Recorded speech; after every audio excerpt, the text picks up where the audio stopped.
right? So everything for me is about the S. For Azura Power, looking at it from a long-term perspective is the only choice we have, because we're there for 25 years, 20 years contracts, so you can't do anything short-term. The community is important. Getting your social license to operate, as you just mentioned earlier, is number one. It's an intangible, but you can't operate as a business if you don't have the support of the community, of the regulators, of all the different stakeholders. When you talk about the S, there's the risk management, because a lot of people, once you talk about the S, think about philanthropy. You know, what are you doing to help? No, first of all, is a risk management. As a power company, for instance, you go and you have to acquire land.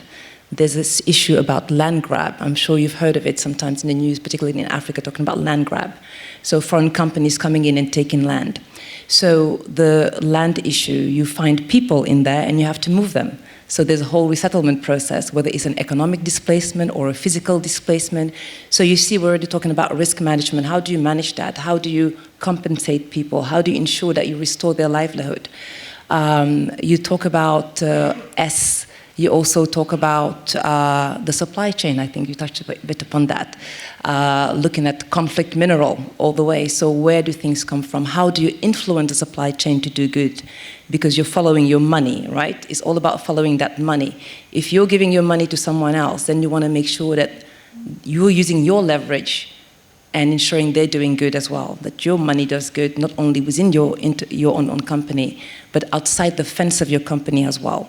So really following that money is important.